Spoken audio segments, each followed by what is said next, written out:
नमः श्रीवर्धमानाय निर्धूत कलिलात्मने सालोकानां त्रिलोकानां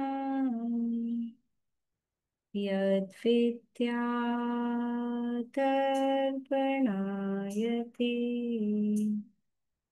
यद्विद्यादर्पणायते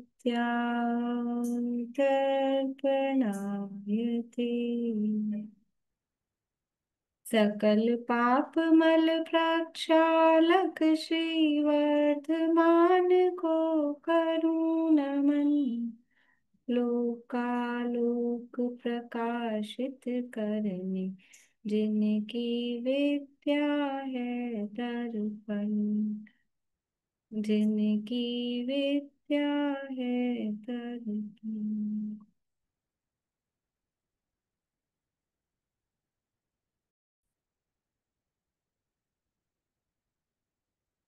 रत्नकरण शावकाचार्य नामक ये एक ग्रंथ है, आचार्य श्री समंतदेव स्वामी द्वारा रचित। इसके अंतर्गत छठा भावना अधिकार चल रहा है, जिसमें तप भावना की चर्चा है। और उसमें ध्यान तप के प्रकरण के अंतर्गत धर्म ध्यान के भेदों की चर्चा चल रही है, जिसमें पिंडस्थ पदस्थ रूपस्थ और रूपातीत। तो रूपस्थ ध्यान के अंतर्गत समावरण में विराजमान अनंत भगवान के स्वरूप का विचार किया जाता है। तो वो समावरण कैसा है जिसमें अनंत भगवान विराजमान है, उस समावरण के स्वरूप की चर्चा यहाँ हम देख रहे हैं। चर्चा अपनी एक बार पूरी हो चुकी है और अब उसको यहाँ रत्नगण शावकाचार्य के आधार से हम मिलान करते हुए पढ़ रहे हैं। पेज नंबर अपना 418 चलेगा। आठवीं श्रीमंडप भूमि तक अपन पहुंच गए थे कल। रत्नगण शावकाचार्य में 418 नंबर पेज है।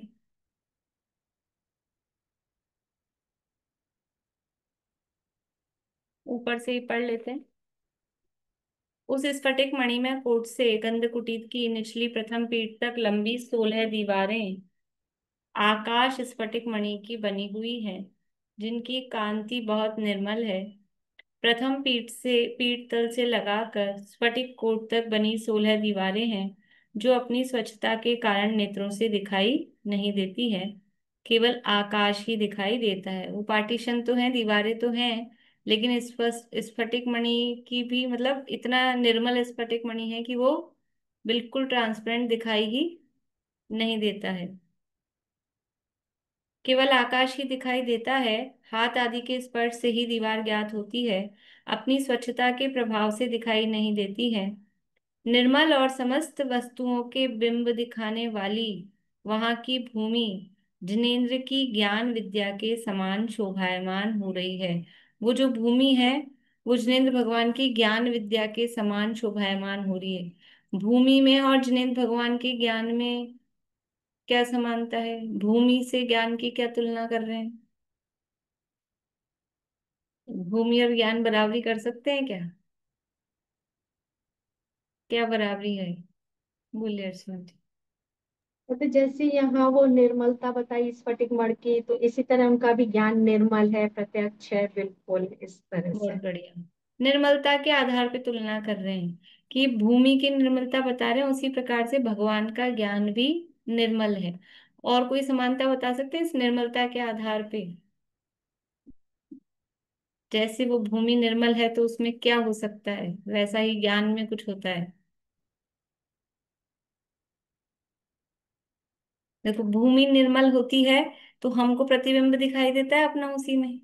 जितनी निर्मल भूमि होगी तो रिफ्लेक्शन दिखेगा। ये तो स्फटिक मणि की कह रहे हैं, स्फटिक में तो वैसे ही दिखना है। अभी अपने टाइल्स वगैरह लगती है, अच्छी शाइनिंग हो तो बराबर ऊपर का नीचे का सब उसमें झलकता है, दिखाई देता है। तो वो भूमि की निर्मलता भगवान की ज्ञान विद्या के समान, मतलब वो निर्मलता से ज्ञान की तुलना कर रहे हैं कि जैसे भगवान का ज्ञान इतना निर्मल है, ऐसे ये भूमि भी निर्मल है। जैसे भूमि की निर्मलता में हमें अपने प्रतिबिंब दिखाई देते हैं, वैसे ही वो भगवान का ज्ञान इतना निर्मल हो गया है कि उसमें पूरा लोकालोक वो उसमें प्रतिबिंबित होता है। वो ज्ञान इतना निर्मल हो गया है, ज्ञान पूरे लोकालोक उसमें झलकाता है। इन 16 दीवालों के बीच में 16 ही दर हैं, जिनमें 4 महावीथी तथा महावीथियों के बीच 12 सभा स्थान है। 16 ही दर, दर मतलब स्थान है, जगह है। दर का मतलब ऐसा समझ लेना, वो जो बैठने के सभा स्थान है ना, वो 16 गैप्स हैं, ऐसा समझ सकते हैं। जो दीवारों की आकार समान स्वच्छता के कारण अलग अलग नहीं दिखाई देते हैं, सभी एक ही दिखते हैं। उन 16 दीवारों के ऊपर रत्नमय 16 खंभों द्वारा धारण किया आकाश स्फटिक मणि में बहुत ऊंचा श्री मंडप है, जो 1 योजन चौड़ा, लंबा, गोल है, महान शोभा युक्त है। उसमें समस्त ही सुर असुरों से वंद्यमान भगवान स्याद्वाद विद्या के परमेश्वर विराजमान हैं।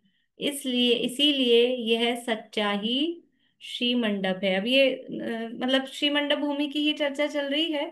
तो वो पहले 16 दीवार बता के और 12 सभाओं के जो पार्टीशन है वो बता के अब कह रहे हैं कि जो श्री मंडप भूमि में ये जो 16 दीवारें हैं, उन दीवारों पर फिर क्या है, अपन ने देखा था 16 दीवारों पर खंबे लगे हुए हैं, 16 ही 16 खंबे हैं, और उसके ऊपर एक मंडप बना हुआ है। खंबों पर टिकाते ना, जैसे चंदोआ वगैरह है या कुछ, तो खंबे लगा के फिर टिकाए ऊपर, अगर नहीं बांध रहे हैं तो ऐसे खंबों पर वो मंडप टिकाया है। और कितना बड़ा है ये शिव मंडप कि 1 योजन चौड़ा, चौड़ा लंबा, यानी जैसे जम्बू द्वीप है 1 लाख योजन का, इधर से भी इधर से भी, तो लंबाई भी और चौड़ाई भी, लेकिन कैसा है, गोल है। ऐसे ही श्री मंडप भी 1 योजन, चाहे इधर से लेफ्ट टू राइट देखो, चाहे ऊपर नीचे मतलब उत्तर दक्षिण देखो, 1 योजन लंबा चौड़ा है, लेकिन 1 योजन में चौकोर नहीं है, गोलाकार है। मतलब जैसे समझ लीजिए अपन समरशरण की तुलना अपने मध्यलोक से कर सकते हैं। तो जैसे मध्यलोक में बीचों बीच जम्बूद्वीप है, वैसे ही समरशरण में बीचों बीच ये श्री मंडप है, सबसे बीच में। अपन तो बाहर से अंदर आए हैं ना, इसलिए अपन ने उधर से पहली भूमि दूसरी भूमि ऐसे नाम दिया है। लेकिन जब अपन मध्यलोक की रचना देखते हैं तो बाहर से अंदर नहीं आते, वहां अपन अंदर से तो जम्बूद्वीप को पहला द्वीप, फिर आगे धातृ खंड, ऐसे चलते हैं। तो जो स्थान जम्बूद्वीप का है वो स्थान श्री मंडप भूमि का है। और फिर उसके बाद आगे आगे वो वलयाकार है, आगे के भूमि और कोट, जैसे आगे के द्वीप और समुद्र वो चूड़ी के आकार के हैं और जम्बूद्वीप थाली के आकार का है। उसी तरह से यहाँ पर ये रचना है। उसमें जो श्री मंडप है वहां पर ये जो स्याद्वाद विद्या के परमेश्वर, ये भगवान का विशेषण दिया है कि ये स्याद्वाद विद्या, ये अनेकांत रूप विद्या, ये जो स्याद्वाद कहो, न्यायवाद कहो, सप्तभंग रूप कहो, ये केवल जैनों में ही है।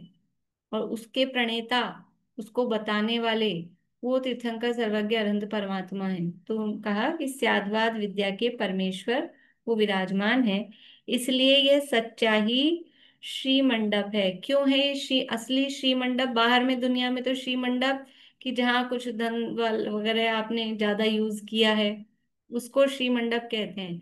लेकिन ये सच्चा श्री मंडप क्यों है?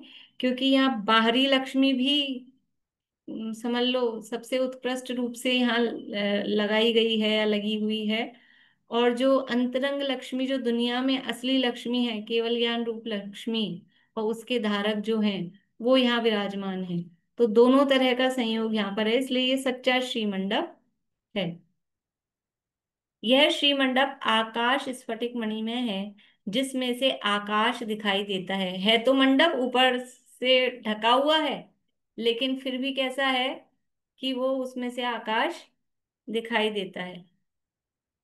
3 लोक के जन समूह को निर्बाध स्थान देने से बड़े वैभव को प्राप्त है। 3 लोक का जन समूह, 3 लोक में जनता रहती है, जन समूह कि जनता, हम तो मनुष्यों को ही जनता समझते हैं, लेकिन 3 लोक के जो भी जीव हैं, तो क्या 3 लोक के सारे जीव आ जाते हैं संवर्षण में?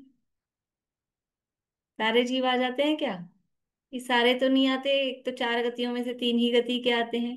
और उनमें भी जिनके भाग्य का उदय होता है, जिनको ऐसे परिणाम आते हैं, वही जीव आते हैं। अदरवाइज सब अपने अपने कामों में भी लगे रहते हैं, नहीं भी जाने का भाव आता है। लेकिन फिर भी असंख्यात जीव वहां पर होते हैं। तो 3 लोक के जन समूह को निर्बाध स्थान देने से, अभी 1 योजन की जगह है, 1 योजन की जगह है, उसमें असंख्यात जीव, और बिना किसी तकलीफ के, कोई बिचड़ाहट नहीं, कोई धक्का मुक्की नहीं, कोई पसीने आ रहे हो, सफोकेशन हो रहा है, एग्जॉस्ट चलाओ ऐसा कुछ होता हो कि एसी चलाओ, ऐसा कोई नहीं। निर्बाध स्थान, किसी को कोई तकलीफ नहीं होती, जो आता है वो आराम से बैठता है, और किसी को ये फीलिंग नहीं आती कि अरे अपने को तो देर से आए तो पीछे जगह मिली, कल से जल्दी आएंगे, आगे की जगह रोक के रखेंगे, रुमाल डाल के चल जाएंगे अपना। ऐसी कोई किसी को समस्या नहीं होती। जो आता है, जहां बैठता है, सबको ऐसा लगता है हम भगवान के निकट ही हैं। इसका नाम है निर्बाध स्थान। मतलब किसी को खेद खिन्नता नहीं होती। अपन तो अपन जहाँ बैठते हो ना रोज, कहीं पंचकल्याणक में गए हो, शिविर में गए हो, और आगे आगे बैठने की आदत हो, और किसी दिन देर हो जाए और पीछे जगह मिले, उस दिन प्रवचन ही समझ नहीं आता है पीछे जगह मिली, पीछे जगह मिली, यही चलता रहता है। तो ऐसा वहां किसी को नहीं होता है। उस श्री मंडप के ऊपर गुह्यक देवों द्वारा छोड़े गए पुष्पों के समूह हैं, जो श्री मंडप के नीचे बैठे देव मनुष्यों को तारागणों की शंका उत्पन्न कराते हैं। ये गुह्यक कोई देवों की टाइप बताया है, गुह्यक नाम के देव। जैसे अपन ने तो, अपने को लगता है कि नए नए नाम दे रहे हैं देवों के भी। कल कहा था विद्याधर जाति के देव, तो अपने को तो अलग अलग उनमें, जैसे अपने यहाँ पर मूल में कहेंगे तो जातियां ब्राह्मण क्षत्रिय वैश्य शूद्र ऐसा 4 बता देंगे, लेकिन उसमें भी कितनी सारी होती हैं फिर। अभी अपन ऐसे कहो तो जैन, और फिर उसमें मोटे मोटे करो तो दिगंबर श्वेतांबर, लेकिन उनमें अंदर जाओ तो कितने कितने सारे भेद भेद होते ही जाते हैं। तो ऐसे देवों में भी वो मोटे मोटे गिनाए हैं। देवास चतुर निकाय, इसलिए उसको निकाय वर्ड दिया है। फिर उसमें से 10 प्रकार के भवनवासी, 8 प्रकार के व्यंतर, वो भी स्थूल है, और उनमें अंदर अंदर भेद होते हैं। तो ऐसे कोई गुह्यक जाति के देव हैं जो पुष्पों की वर्षा करते हैं। तो वो पुष्प की वर्षा कर रहे हैं। पुष्प कैसे हैं? ये पुष्प रत्न में है, और ऊपर जो समझ लो मंडप बना है, चंदोवा जैसा समझ लो। तो वो जो मंडप बना है वो कैसा है? वो ट्रांसपेरेंट स्फटिक मणि का है, उस पे रत्नों के पुष्प वो वहां पे आके गिरे हैं।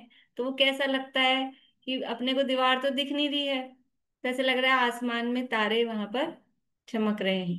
वो बड़ा मतलब सुंदर और अनुपम दृश्य वो दिखाई देता है। तो जो श्री मंडप के नीचे बैठे देव मनुष्य हैं, उनको तारागणों की शंका उत्पन्न कराते हैं। 1 योजन विस्तार वाले इस श्री मंडप में सभी देव मनुष्य परस्पर बाधा रहित सुख पूर्वक बैठते हैं। वह जिनेन्द्र का महात्म्य है। ये जिनेन्द्र भगवान की महिमा है कि वहां किसी को भी कोई तकलीफ नहीं होती, सब सुख पूर्वक बैठते हैं। जिसके वहां कुर्सियां तो लगाते होंगे कि नहीं समर्षण में, हम तो नीचे बैठ ही नहीं पाते, क्यों? सबकी यही समस्या होगी मेरे ख्याल से, कोई भी नीचे बैठने वाला नहीं होगा यहाँ पे। तो समाषण में हम जाएंगे, कुर्सी मिलेगी तो फिर नहीं मिलेगी तो, कि वहां जिसको घुटनों की तकलीफ हो, कमर की तकलीफ हो, कोई दिक्कत नहीं है, आराम से जाके नीचे बैठे, और कुर्सी जैसा ही फील होगा सबको। कोई तकलीफ वाली बात नहीं, सुख पूर्वक बैठे हैं। सारी समस्याएं वो समाषण में प्रवेश करते ही, शारीरिक कष्ट, मानसिक कष्ट, वो सब ऑटोमेटिक, मतलब प्रभाव ऐसा है, वो सब दूर हो जाते हैं। उसके मध्य भाग में प्रथम पीठ स्थित है। वह वैडूर्य मणि का, मयूर के कंठ के समान हरित वर्ण का 8 धनुष ऊंचा है। अब ये तो श्रीमंडप भूमि में ही यानी भूमि की चर्चा हुई, अब उसमें भी पीठ और फिर गंधकुटी। तो सबसे पहले पीठ है, तो वैडूर्य मणि का, और फिर मयूर के कंठ के समान, और हरित कह रहे हैं, अपन कहते हैं मयूर कंठ के समान नीलवर्ण। तो हरा और नीले को ये कॉमन चलता है, समझ लेना। 8 धनुष की ऊंची वो पहली पीठ है। उस पीठ के 16 अंतर हैं। उन 16 अंतर के 16 16 पग चढ़ने उतरने के लिए सीढ़ियां हैं। मतलब उस पीठ के 16 अंतर, मतलब वही 16 सीढ़ियां उसमें बनाई है ना, तो 16 उसके पार्ट्स जैसे हो गए, पहली सीढ़ी पे चढ़ो, ऐसे 16 उसके हैं, उस पे चढ़ने उतरने के लिए सीढ़ियां हैं। प्रथम पीठ के चार तरफ तो चार महावीथी है, यानी पहली पीठ तक वो महावीथी गई है। महावीथी कहाँ से कहाँ तक है, कि गोपुर द्वार से चालू होकर और प्रथम पीठ तक, और वो पहली पीठ तक वो वीथी है, तो उसके चार द्वार भी हैं। तो उस वीथी से कोई सीधा जाए, डायरेक्ट सीधा जाए आठवीं भूमि में, सीधा प्रवचन सुनने, भगवान की वाणी सुनने जाना है, तो गोपुर द्वार से सीधा महावीथी से होता हुआ प्रथम पीठ पे जाएगा।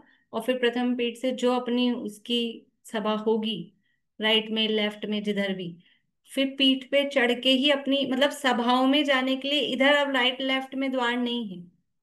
जैसे अभी अपने चैत्य प्रसाद भूमि में कि उपवन भूमि में, इनमें तो राइट लेफ्ट में महावीथी से इधर उधर दरवाजे थे, इधर उधर आप जा सकते थे। लेकिन यदि सभाओं में जाना है, 12 सभाओं में, तो महावीथी से ऐसे राइट लेफ्ट में नहीं है जगह। महावीथी से प्रथम पीठ पे पहुंचेंगे, और प्रथम पीठ से फिर ऐसा करके जिसको जहां अंदर जाना है वो अंदर पहुंचेगा अपनी सभा में। उन 16 अंतर के 16 पग चढ़ने उतरने के लिए सीढ़ियां हैं। प्रथम पीठ के चार तरफ तो चार महावीथी है, जो एक कोस चौड़ी तथा धूलिसाल कोट से प्रथम पीठ तक लंबी सीधी है। ठीक है, यहाँ एक कोस की ही चौड़ाई उस वीथी की बताई गई है, तो उसी आधार पे वर्णन चल रहा है। उस पीठ को 16 सीढ़ियां चढ़कर प्रथम पीठ के ऊपर जाकर अपनी अपनी सभा के स्थान पर देव मनुष्य आदि जाकर अपनी अपनी सभा में बैठ जाते हैं। उस प्रथम पीठ को चारों तरफ से अष्ट मंगल द्रव्य सजाए हैं। पहली पीठ पर अष्ट मंगल द्रव्य वहां रखे हैं, तथा चारों ही तरफ ही उसके ऊपर ऊंचे यक्षों के मस्तक पर धर्म चक्र स्थित है। पहली पीठ पर क्या क्या स्थित है, इसको मतलब अगर अच्छे से अपने को स्टडी करनी हो ना, तो क्वेश्चन आंसर फॉर्म में, अब अगर मैं पेपर भी लूंगी तो वो ऐसा होता है ऑब्जेक्टिव टाइप, उसमें उतना आ नहीं पाता है। लेकिन अभी इसका प्रश्न बना है कि पहली पीठ पर क्या क्या है, उपवन भूमि में क्या क्या है, कुछ प्रश्न इस तरह के हों, फिर कुछ तरह प्रश्न उस तरह के हों कि चैत्य वृक्ष कहाँ कहाँ है, भवन कहाँ कहाँ है, नदियां कहाँ कहाँ है, कि बावड़ियां कहाँ कहाँ है, तो उस तरह से अपने को अच्छे से उसकी स्टडी हो जाए। तो पहली पीठ पर क्या है, एक तो सभाओं में पहुंचने का वो रास्ता है, अष्टमंगल द्रव्य रखे हैं, सजे हुए हैं, और उसी पर ऊंचे यक्षों के मस्तक पर धर्म चक्र स्थित है। वहां पर यक्ष धर्म चक्र को अपने मस्तक पर धारण किए हुए हैं। वे धर्म चक्र 1000 रत्नमय किरणों के समूह से शोभित ऐसे दिख रहे हैं, मानो प्रथम पीठ का रूप उदयाचल पर्वत के ऊपर सूर्य का बिंब ही उदय होता दिखाई दे रहा है। मतलब वो ऐसे लग रहे हैं, वो धर्म चक्र लेकर, तो चक्र ऐसा लग रहा है, यानी चक्र की कांति, उसकी प्रभा ऐसी है, ऐसा लग रहा है कि निषद पर्वत पर उदयाचल, यानी निषद पर्वत पे सूर्य का उदय होता है अपनी तरफ से, तो वो उदयाचल या निषद पर्वत पर वो सूर्य का उदय हो रहा है, ऐसे वो चक्र शोभित हो रहे हैं। उस प्रथम पीठ के ऊपर स्वर्ण में द्वितीय पीठ है। पहली पीठ कौन सी है, वो वैडूर्य मणि की है, तो वो हरित अथवा नील वर्ण की कही। और द्वितीय पीठ है वो स्वर्ण में, तो वो येलो गोल्डन कलर की है। द्वितीय पीठ स्वर्ण में है, जो उस प्रथम पीठ के ऊपर चार धनुष ऊंची है। अभी देखो यहाँ पे जो सीढ़ियां कही हैं, 16 सीढ़ियां प्रथम पीठ पे, और अपन ने कितनी पढ़ी थी वहां, अपन ने 8 ही पढ़ी है। ठीक है ना, ये भी एक डिफरेंस है यहाँ सीढ़ियों में भी। तो यहाँ जो 16 कही है, वैसे अपनी टोटल 16 होती हैं, 8 प्रथम पीठ पे, 4 द्वितीय पे, 4 तृतीय पे। अभी यहाँ पर ये 16 कही है, वो थोड़ा यहाँ अंतर है।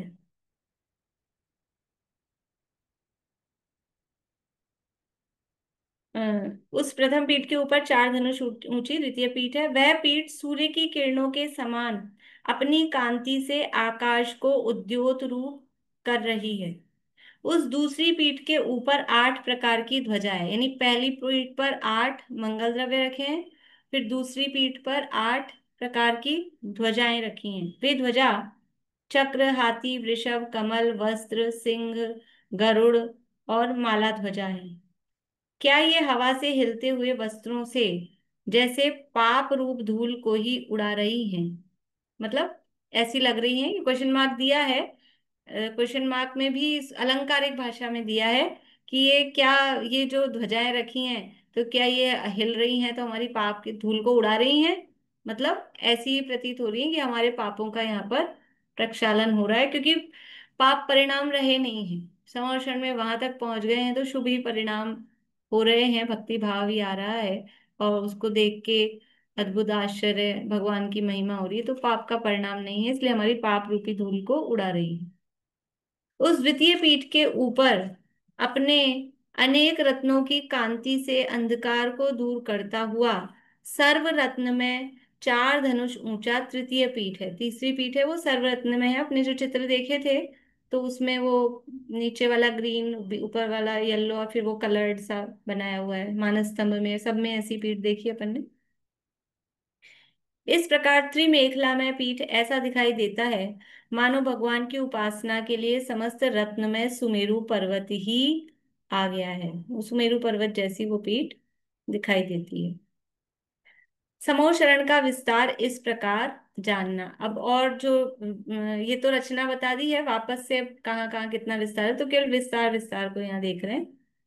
धूलिसाल कोट से खाई तक गोल घेरा का व्यास यानी चौड़ाई 1 योजन है। धूलिसाल कोट से खाई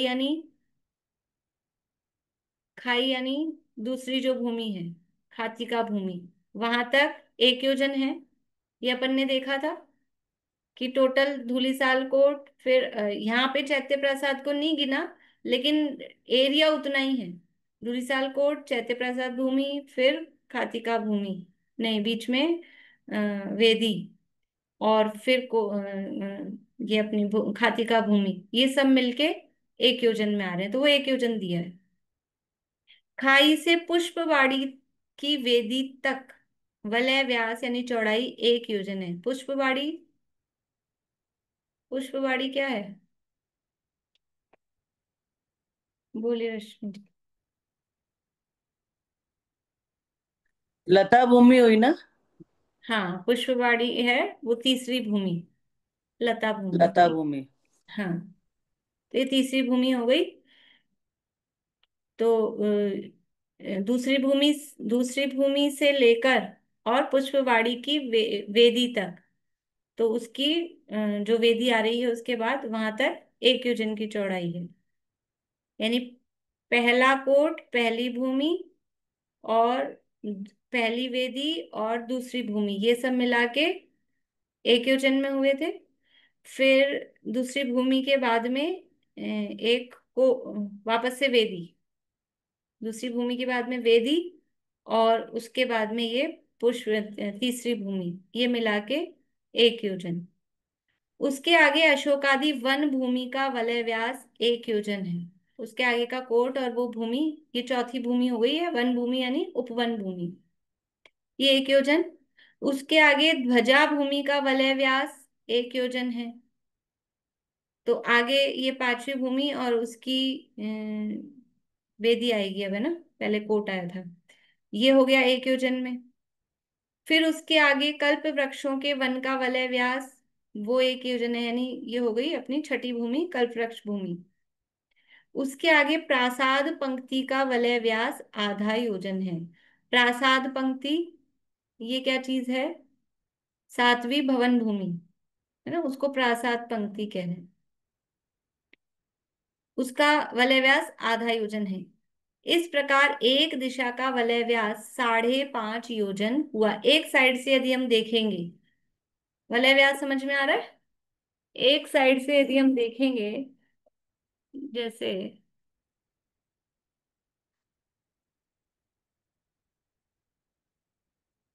अभी अपन ऐसे बनाते हैं, जैसे ये धुलीसाल कोट, फिर पहली भूमि, ये तो कोट, फिर ये भूमि, फिर ये वेदी, और ये दूसरी भूमि, ऐसा। तो ये एक योजन। फिर ये वेदी आ गई, वेदी और ये तीसरी भूमि, ये हो गया एक योजन। फिर ये कोट, नहीं, ये फिर ये वेदी, और फिर ये चौथी भूमि, ये हो गया एक योजन, यानी ये एक, ये एक, और ये एक, तीन। फिर इसके बाद में ये कोट और ये भूमि पांचवी, ये एक योजन। और फिर ये वेदी और ये छठी भूमि, ये एक योजन। और फिर ये वेदी और ये है आधा योजन। ये एक दो, यहाँ का एक दो तीन चार पांच, और आधा ये, 5.5 योजन। ठीक है, मतलब ये तो भूमि के नंबर है, पहली भूमि, दूसरी भूमि, ये तीसरी भूमि, यहाँ पे 3 डाल दो, तीसरी भूमि, चौथी, पांचवी, छठी, और ये सातवीं भूमि। ये 7 भूमियां हैं। और ये सब मिलाकर, शुरू की 2 भूमियां मिला के एक योजन में है, और बीच की सब एक एक योजन में है, और सातवीं भूमि आधा योजन में है। तो ये सब मिला के यहाँ तक ये कहला रहा है वलय व्यास, मतलब यहाँ से यहाँ तक एक साइड का, एक साइड का अपन गिन रहे हैं, उस साइड का नहीं गिन रहे, एक साइड का ऐसे गिन रहे हैं। तो ये हो रहा है 5.5 योजन। तो 5.5 योजन एक साइड, और इसके उस साइड का भी देखेंगे तो 5.5 योजन ही उस साइड। भाई ये गोलाकार है ना, अभी अपन ने हाफ सर्किल बनाया है, ये अभी अपन ने ऐसे नहीं बनाया, ऐसे ऐसे इसको देखेंगे, इस तरह से दिख रहा है। तो अभी अपन ने ऐसा बनाया है, इस साइड का नापा है, तो इस साइड का 5.5 है, इस साइड का भी 5.5 होगा। तो 5.5 और 5.5 हो गया 11 योजन। और टोटल यहां से यहां तक समौषण कितना है? टोटल है 12 योजन। तो बीच की जो ये श्रीमंडप भूमि है, ये पूरी एक योजन में है। तो एक योजन बीच के श्रीमंडप भूमि का, तो 12 में से एक योजन ये गया, 11 योजन बचे। 11 योजन में से बाकी की सारी जो भूमियां हैं, 7 भूमियां, वो 11 योजन में। तो एक साइड में उनमें 5.5 योजन आएंगे, 11 का आधा करेंगे तो 5.5 योजन एक साइड में आ गए।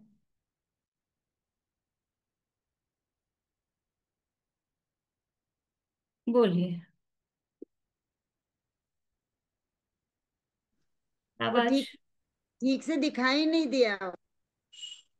कोई बात नहीं, समझ आ गया ना, वो तो ऐसे ही लाइनें खींची थी मैंने। कोई बात।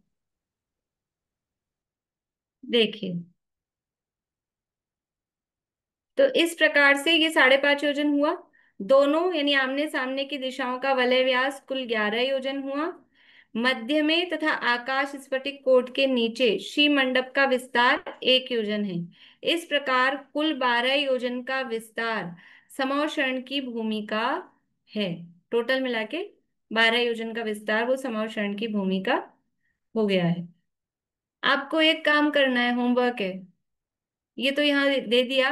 आपको ये देखना है भूमिया भूमिया कितने योजन में है, और वेदी और कोट वो कितने योजन में, सबके लिखे हैं आपने? तो भूमिया कितने योजन में है, और जो वेदी और कोट का जो चौड़ाई दी है ना, 3 3 3 6 6 6 ऐसे दिए ना, वो कितना योजन हो रहा है। ठीक है, उसको राउंड फिगर में कर लेना, 3 3 3 को 3 3 3 रखना, तो 6 6 6 को 6 6 7 कर लेना, तो वो प्लस होने में आसानी हो जाएगी। तो लगभग कितने योजन में ये काम करके लाना है। श्री मंडप में स्फटिक में कोट से गंधकुटी की निचली पीठ तक सभा की भूमि एक तरफ की 1 कोस, दोनों तरफ की 2 कोस। अभी श्री मंडप में बता रहे हैं स्फटिक मणि में कोट से गंधकुटी की निचली पीठ तक, यानी जो इस चौथा कोट वहां आ रहा है, चौथे कोट के बाद में, और वो गंधकुटी जहाँ आ रही है उसमें उसके जो 3 पीठ के ऊपर गंधकुटी होती है, तो वो निचली वाली पीठ तक सभा की भूमि एक तरफ की 1 कोस, दोनों तरफ की मिला के 2 कोस है। मध्य में तीनों कटनी की पीठ दोनों तरफ 2 कोस चौड़ी है। उसमें ऊपरी तीसरी पीठ 1,000 धनुष है, दूसरी पीठ की चौड़ाई 750 धनुष, दोनों तरफ 1,500 धनुष, और तीसरी निचली प्रथम पीठ की चौगिरद कटनी चौड़ाई 750 धनुष, दोनों तरफ की 1500 धनुष है। इस प्रकार तीनों पीठों की चौड़ाई 4000 धनुष अर्थात 2 कोस है। इस प्रकार मध्य का विस्तार 4 कोस या 1 योजन जानना। देखिए समझ आ रहा है कि नहीं? आज मैं चित्र निकालना भूल गई हूँ, 1 मिनट।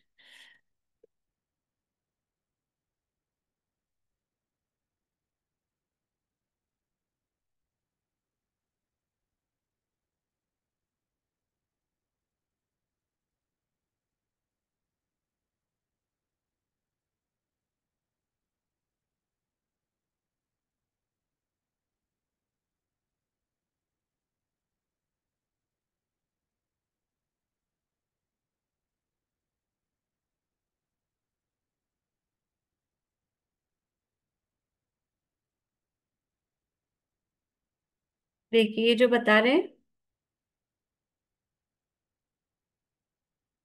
ये बता रहे हैं कि ये पहले इसको देख लेते हैं। ये जो यहाँ बता रहे हैं, कितना बता रहे हैं कि जो ऊपर की सबसे ऊपरी तीसरी पीठ की मध्य की चौड़ाई है ये 1000 धनुष। ये ये जो चौड़ाई है, ये 4 धनुष की तो हाइट बताई है, ठीक है ना, 4 ही सीढ़ियां हैं। पर यहां से यहां तक की जो चौड़ाई है ये कितनी है? इस सबसे ऊपर वाली की तीसरी पीठ की ये है 1000 धनुष। और उसके नीचे वाली जो है उसकी, उसमें यहाँ ये कटनी बनी पड़ी बनी है जिसे मेखला भी कह रहे हैं। ये है एक साइड 750 धनुष, एक साइड 750 धनुष, तो ऐसे इधर की और इधर की प्लस करेंगे तो ये हो रही है 1500 धनुष। ठीक है।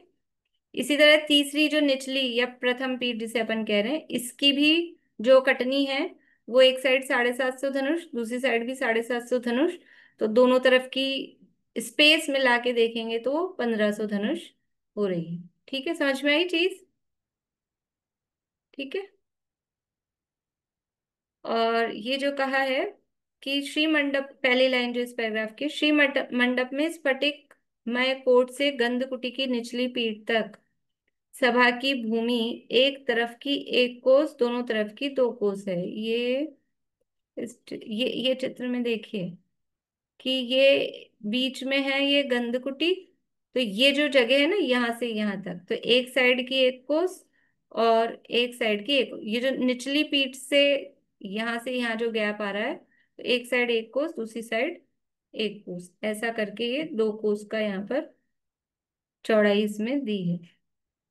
मतलब ये जो भूमि है, ये 2 कोस दिया ना, ये 4000 धनुष, ये ये है। ठीक। आगे देखिए, प्रथम पीठ भूमि से 8 धनुष ऊंची है, उसके ऊपर 4 धनुष ऊंची दूसरी पीठ है, उसके ऊपर 4 धनुष ऊंची तीसरी पीठ है। ये तो समझ में आया ही है सबको। ये जो पीठ बताई हैं ये अपन 2-3 बार देख चुके हैं। उसमें भी अपने मानस की रचना में भी और चैत्य वृक्ष आदि में भी ये पीठ इसी तरह की हैं। ये 8 धनुष ऊंची है, ये 4 धनुष और ये 4 धनुष। 1 कोस चौड़ी चारों तरफ की 4 महावीथी हैं, उनके दोनों बाजू की 8 दीवारें प्रथम पीठ की ऊंचाई के बराबर 8-8 धनुष ऊंची है। ये 8 दीवारें कौन सी हैं? ये जो 4 महावीथियां हैं, ये महावीथी गई है पहली पीठ तक ना, ये पहली पीठ। और यहाँ पर अब ये 4 महावीथियां हैं, तो 4 महावीथियों में ये 8 दीवारें प्रथम पीठ से, नहीं, 1 कोस चौड़ी चारों तरफ की 4 महावीथी है, उनके दोनों बाजू की 8 दीवारें, इस साइड 8 दीवारें हैं और इस साइड 8 दीवारें हैं। समझ में आ रहा है? दोनों बाजू की 8 दीवारें। ये समझ लीजिए इस महावीथी से अपन ने यहाँ से प्रवेश किया है, तो ये 1 2 3 4 5 6 7 8, ये 8 दीवारें। और इस साइड भी 1 2 3 4 5 6 7 8, ऐसे ये 8 दीवारें पीठ की ऊंचाई के बराबर 8-8 धनुष ऊंची है। जितनी ऊंची पीठ है उतनी ही ये दीवारें भी उतनी ही ऊंची हैं। तथा दीवारों की मोटाई ऊंचाई का 8वां भाग, यानी एक धनुष की मोटी ये दीवारें हैं। 12 सभाओं की शेष 8 दीवारों की ऊंचाई भी 8 धनुष व चौड़ाई एक धनुष की है। तीसरी अंतिम पीठ के ऊपर समोषण के मध्य में अनेक रत्नों के समूहों से इंद्रधनुष बन रहे हैं। वहां, ये तीसरी पीठ ऐसी ना जैसे इंद्रधनुष जैसा लग रहा है, वहां इंद्र के हाथ से शेपे गए अनेक प्रकार के पुष्प शोभित हो रहे हैं। उस 1000 धनुष गोल चौड़ी गोल तीसरी पीठ, ये बताई थी अभी, ये जो तीसरी पीठ है ये 1000 धनुष चौड़ी है। यहाँ से यहाँ तक जो इसकी विड्थ है ये 1000 धनुष है। उसके बीच में 600 धनुष लंबी चौड़ी चौकोर, ये 600 धनुष लंबी और 600 धनुष चौड़ी, ऐसे और ऐसे लंबाई और चौड़ाई, और चौकोर है। चौकोर अनेक रत्न में गंधकुटी की रचना कुबेर ने की है। ये जो दिख रही है ये है गंधकुटी। ये है 600 धनुष ऐसे और 600 धनुष ऐसे, लंबाई और चौड़ाई, और चौकोर है। चौड़ाई से ऊंचाई अधिक है, मान उन्मान प्रमाण सहित है, ऊंचे कोट से भूषित है, इस पे कोट भी है यानी वही कंगूरे भी हैं। अनेक रत्नों की प्रभायुक्त कूट शिखर सहित आकाश में व्याप्त है, तथा ऊंचे शिखरों से बंधी जो विजय रूप ध्वजाएं हैं वे ऐसी लगती है मानो देवों को बुला रही हैं। बड़े बड़े मोतियों के जाल चारों तरफ लटक रहे हैं। ये कहाँ की चर्चा चल रही है? ये जो गंधकुटी है ना, ये गंधकुटी, ये किस तरह से डेकोरेटेड है वो बता रहे हैं कि बड़े बड़े मोतियों के जाल चारों तरफ लटक रहे हैं। कहीं सोने के कहीं रत्नों के जाल शोभित हैं। चारों तरफ अनेक रत्न में आभरण तथा बहुत सुगंधित कल्प वृक्षों के फूलों की मालाएं शोभित हैं। अनेक सुगंधित पुष्प व महासुगंध युक्त धूप की गंध फैल रही है।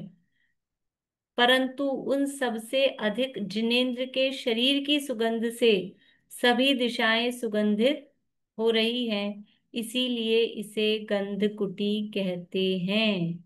सुगंध की कांति और सुगंध की कांति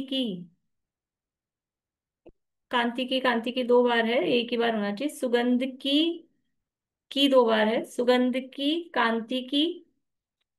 सुगंध कांति की और शोभा की, सुगंध की कांति की और शोभा की, ठीक है। सुगंध की कांति की और शोभा की, यह 3 लोक में परम हद है। गंधकुटी को गंधकुटी, देखो जो नाम दिए वो भी सार्थक है। जितनी भूमियों के नाम थे, जहाँ ध्वजाएं थी तो ध्वज भूमि, कल्पवृक्ष से तो कल्पवृक्ष भूमि। अब वहां मंडप था ऐसा, श्री अंतरंग और बहिरंग लक्ष्मी सहित, तो उसको श्री मंडप कहा। तभी इसको गंधकुटी क्यों कह रहे हैं कि वहां इतनी ये महासुगंध, वहां गंध फैलती है। और वो जो पौद्गलिक गंध जो है उससे भी कई गुना अधिक, मतलब गंध तो वो पौद्गलिक ही है लेकिन फिर भी जो जिनेंद्र भगवान के शरीर से वो गंध वहां पर निकल रही है, वो वहां व्याप्त है, जिससे सभी दिशाएं सुगंधित हो रही हैं, इसलिए इसे गंध कुटी कहते हैं। तो वहां सुगंध की और वो जो वहां की कांति है उसकी और जो वहां की शोभा है, अभी वर्णन कर नहीं सकते हम कि हम मुख वर्णन करें, हमारे पास शब्द नहीं है बताने के लिए। लेकिन वहां की जो शोभा है, वहां की जो कांति है और वहां की जो गंध है वो 3 लोक में और कहीं नहीं है, उसकी वो परम हद है। ऐसी वो गंधकुटी है। 600 धनुष की चौकोर गंधकुटी के बीच में 1 योजन ऊंचा सिंहासन है। वो 600 धनुष की चौकोर और जितनी उसकी लंबाई चौड़ाई उससे थोड़ी कुछ ऊंची वो गंधकुटी है, और उसके ऊपर उसके बीच में 1 योजन ऊंचा सिंहासन है। उस सिंहासन की कांति, किरण समूह व सौंदर्य का वर्णन करने में कोई समर्थ नहीं है। उस सिंहासन के ऊपर 4 अंगुल का अंतर छोड़कर अपनी महिमा के अनुसार ही सिंहासन को स्पर्श किए बिना ही जिनेंद्र विराजमान हैं। वहां पर विराजमान जिनेन्द्र की इंद्रादि देव अत्यंत भक्ति पूर्वक पूजन स्तवन वंदना करते हैं। वो जिनेन्द्र भगवान वहां विराजमान है, इतना वैभव, तीन लोक की संपदा सारी आके वहां संरक्षण में लग गई है, लेकिन फिर भी वो अपनी वीतरागता को बता रहे हैं, वो उससे अलिप्त हैं। हम तो मुनिराजों के लिए कहते हैं, जग में रहते जग से न्यारे, मुनिराज ही जग से न्यारे रहते हैं। वहां वो केवली भगवान, वो कितना ही सोने का, स्फटिक का, रत्नों का वहां समान हो, कुछ भी हो ऐसा सिंहासन, स्फटिक मणि में, स्वर्ण में, लेकिन वो उसको छूते नहीं हैं। ये उनकी अंतरंग, जो बहिरंग उनकी निर्लिप्तता है, वो उनकी अंतरंग निर्लिप्तता को बता रही है, कि वो अंतरंग और बहिरंग दोनों परिग्रह से रहित हैं। यद्यपि बाहर में वो समर्षण किसका है, क्या कहा जाएगा, महावीर भगवान का समर्षण इतना था, आदिनाथ भगवान का समर्षण ऐसा था, कहा जाएगा उनका, लेकिन वो बिल्कुल उससे अलग रहते हैं। वो तो मानते तो है ही नहीं, और वो दिखा भी यही रहे हैं दुनिया को, कि तुम भले ही ये मेरा समर्षण कहो, लेकिन मैं तो इससे अछूता, मैं टच भी नहीं करता हूँ। ऐसा वो यहाँ बता रहे हैं, और चर्चा है आगे, कल करेंगे, अभी है इसमें थोड़ा सा, कल इसको पूरा करेंगे। बोले निशान, दीदी, गंगा जी। आप एक, हाँ दीदी, एक, हाँ बोल। हाँ मैं ये कह रही, मंडप भूमि में ना दोनों साइड एक एक कोस की सभाएं हो जाएंगी चौड़ाई में, विस्तार में। और फिर पहली कटनी 750 धनुष की, दूसरी कटनी 750 धनुष की दोनों साइड, और तीसरी एक है कोस की, नहीं नहीं, 1000 धनुष की, ठीक है, होगी ना। तो हाँ। इससे 4000 धनुष हो गया। लेकिन जब यहाँ से देव लोग ऊपर से आएंगे, तो वो तो चाहे ऊपर से आके कहीं से भी कैसे बैठ जाएंगे, लेकिन त्रियंत जाएंगे इधर। तो आपकी आवाज कट रही है, लेकिन जो मैं समझ पा रही हूँ कि वो देव लोग हाँ, तो कहीं से भी आके थोड़ा बैठ सा बैठ गैप। जाएंगे, लेकिन तिरंज जाके कैसे बैठेंगे, ऐसा पूछ रहे हैं हाँ आप। हाँ हाँ वो तो वहां अभी तो पहले कह के रहे हैं, वहां सब हाँ सुखपूर्वक हाँ। बैठते हैं, किसी को कोई तकलीफ नहीं होती, जगह भले ही कम दिख रही हो, लेकिन सब आराम से आते हैं, बैठते हैं। वहां ऐसा कोई ट्रैफिक जाम, नहीं, आज गणेश रास्ता चतुर्थी है तो रास्ता ट्रैफिक जाम हो रहा है, रा, रा, ऐसा नहीं होता है वहां कुछ भी। सब आराम से आके, नहीं, किसी को रास्ता तो नहीं है लाइन दीदी। नहीं लगानी पड़ती है। नहीं, रास्ता तो नहीं है ना, बिल्कुल भी एक धनुष का भी नहीं बचा। कहाँ पर? जो अपनी वीथी में जाकर टिकट से जाएगा अपनी सभा में, तो वहां तो बिल्कुल भी नहीं बताया, आठों दीवारों के साथ ही उसकी वो बता दी, पहली कटनी की दीवार नहीं, साथ के साथ। नहीं बोला ना कि वो वहां से जाके बैठते हैं, बताया तो था कि पहली पीठ पे चढ़ के फिर वो अपनी अपनी सभाओं में जाके हाँ हाँ, बैठते हैं। यही तो कह रही, त्रियंज भी पहले पहली पीठ पर चढ़ेंगे। मतलब हम तिरंज भी, ये एक तो आप लिखा तो है। पता नहीं हिल हिल के बोल रहे हैं कि आपकी आवाज भी समझ नहीं आ रही है। नहीं नहीं नहीं, रास्ते में कल पूछ लूंगी, चाहे के ऊपर हाँ चढ़ के ही वो आएंगे तो ठीक है, फिर पहली पीठ पर चढ़ेंगे फिर हाँ आएंगे। हाँ। ठीक है, ठीक। बोलिए सुमन जी जल्दी से। तो कल्पना कर सकते हैं, जब 20,000 सीढ़ियां ही पलक झपकते ऊपर पहुंच जाते हैं, तो हाँ उतना सा रास्ता अपनी अपनी जगह पर जाने के लिए कहाँ चलने की जरूरत है। वो बिल्कुल ऑटोमेटिकली सारे काम वहां हो जाते हैं। बिल्कुल। हम्म। चलिए अभी यहीं पूरा करते हैं।